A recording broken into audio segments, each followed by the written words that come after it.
মোহাম্মদ আব্দুল্লাহ। মোহাম্মদ আব্দুল্লাহ। জি। আব্দুল্লাহ, তুমি কোন মাদ্রাসার শিক্ষার্থী? পূজা হাফিজ মাদ্রাসা। বাবা, তোমার সাথে কি ঘটনা ঘটছে বাবা? আমার লাগে রাইতে খারাপ গেছে। কে করছে বাবা? কে করছে বাবা বলো? রাইতে খারাপ কাম করেছে 10-12 বার। 10 থেকে 12 বার? আর কার কার সাথে করছে বাবা? আর একটা লাগে ওই ছেলের নাম কি বাবা? মোহাম্মদ রিয়াদ। এই রিয়াদ কোথায় এখন? বাসায় মনে হয়। বাসায়? সে অসুস্থ? জি না। তাই? আচ্ছা, তোমার এই হুজুরের নাম কি বাবা? মোহাম্মদ হুসাইন। মোহাম্মদ হুসাইন। ওনার বাসা কোথায় বাবা? কলাপাড়া। কলাপাড়াতে? উনি এখন আছে কোথায়? বলতেন না। আচ্ছা, তুমি কখন হসপিটালে ভর্তি হয়েছে? একটু আগে। একটু আগে? এটা কতদিন ধরে তোমার সাথে এরকম নোংরা কাজ করতেছিল? আরো ভাঙলা মাস্টার আগে। অনেকদিন ধরে? জি। তুমি তোমার অভিভাবকদের জানাও নাই? আমার ডর হয়েছে, কত করে মারি এলাম, তোর বাপ মা মারি এলাম, এবার তো করে মারি এলাম। আমরা ধরে বলিনি। এই ভয় দেখাইছে তোমাকে? জি। আল্লাহ। তো দর্শক, বিষয়টা হচ্ছে এই মুহূর্তে আমি অবস্থান করছি পটুয়াখালীর 10 উপজেলা হাসপাতালে। একটি ঘটনা শুনে এই হাসপাতালে আসি এবং আপনাদেরকে বিষয়গুলো আপনাদের মাঝে তুলে ধরি। একটা শিক্ষক, একটা পবিত্র জায়গা মাদ্রাসা, সেই মাদ্রাসাতে যদি এই ধরনের অনৈতিক কাজ কারবার করে, একটু মাসুম বাচ্চা, এর বাবা মা আশা করে তাকে মাদ্রাসায় ভর্তি করিয়েছেন, তিনি একজন হাফেজ হবেন, একজন হাফেজ শিক্ষকের কাছে তিনি পাঠিয়েছেন, কিন্তু তিনি হাফেজ হয়ে এই ধরনের নোংরা কাজগুলো যে করলেন, দর্শক বিচার রইল আপনাদের কাছে। আশা করব আপনার মূল্যবান মতামত প্রকাশ করবেন। আমি doctor HM. Albi Ahmed, emergency medical officer, উপজেলা স্বাস্থ্য কমপ্লেক্স 10 মিনা।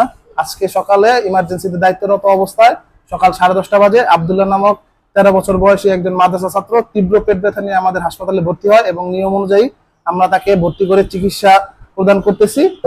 বাসায় নিয়ে মাদ্রাসায় বাসায় নিয়ে 10-12 দিন জামাইতে এরকমের এই দুর্ঘটনা করছে ওর সাথে। ও শর্মে বলে নাই, লজ্জিতে বলে নাই। এখন যখন অসুস্থ হয়ে আমরা জিজ্ঞেস করছি, এই আব্দুর রহিম জিজ্ঞেস করছি, আব্দুর রহিমের কাছে বলছে তাহলে আমার বাসায় নিয়ে হারপর মাদ্রাসায় এরকম দুর্ঘটনা ঘটাইতে বাসায় নিয়েও 10-12 দিন এরকম করছে। কেউর কাছে বললে মাছ দিয়ে লাগবে, সেইটি বলে নাই। এখন দেখে ওরা টেকতারেন হেই করে আব্দুর রহিমের কাছে বলছে। আমি মোহাম্মদ আব্দুর রহিম গাজী, উত্তর 10 মিনা চৌহুনি বাজার নুরানিয়া হাফিজিয়া মাদ্রাসার কোষাধ্যক্ষ হিসেবে আছি। বর্তমানে এখন যে ভিকটিম হাসপাতালে আছে আব্দুল্লাহ, এই ছেলেটাও আসছে। তখন শুধুমাত্র এই আব্দুল্লাহ নামে একটা কথা বলছে, ওই আরো 2টা ছাত্র যারা সাথে আছে তারা বলছে যে এই ছেলেটার সাথে খারাপ কাজ করছে। কি খারাপ কাজ করছে? দীর্ঘদিন বন্ধু পিটাইতো, ছাত্রদেরকে পিটাইতো।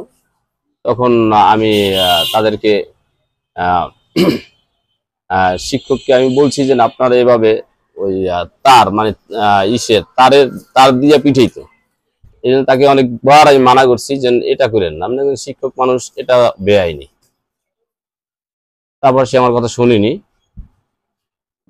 না শোনার পরে আমাকে যখন রাত্রে আমাকে অভিযোগ দেওয়া হয়েছে, অভিযোগ দেওয়ার পরে আমি তার সহকারী একজন শিক্ষক আছে মাওলানা আব্দুর রহমান, এই মাওলানা আব্দুর রহমানকে আমি ডাইকে আনছি ফোনে ডাইকে আনার পর বললাম যে বিস্তারিত ঘটনা ভেঙে বললাম যে হাফেজ সাহেব নিয়ে এই ঝামেলা হইতেছে। রিয়াদ এবং আব্দুল্লাহ এদের সাথে যে আপনার তার শারীরিক বা কোনো খারাপ কাজ করছে, এটা সত্যতা প্রমাণ করছে আব্দুল কাইম জয় তালুকদার। সত্যতা প্রমাণ করেছে। আমাকে বলছে রহিম যে আসলে ঘটনাটা সত্য, এর বিরুদ্ধে একটা ব্যবস্থা নেওয়া লাগে। এই কথা বলার পরে আমরা করলাম এবং ওই তার খালাতো ভাই নাইম, সে সালিকাজি মসজিদের ইমাম বর্তমানে। হ্যাঁ, নাইম বারবার বলতেছে ভাই আপনি একটু চেষ্টা করেন, হ্যাঁ, যেভাবে একে সেভ করা লাগে এবং পরবর্তীতে দেখা যাবে কি করবো।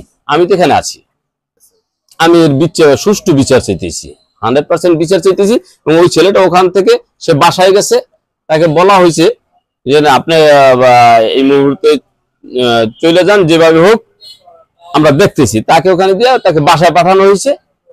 সে বাসায় গেছে।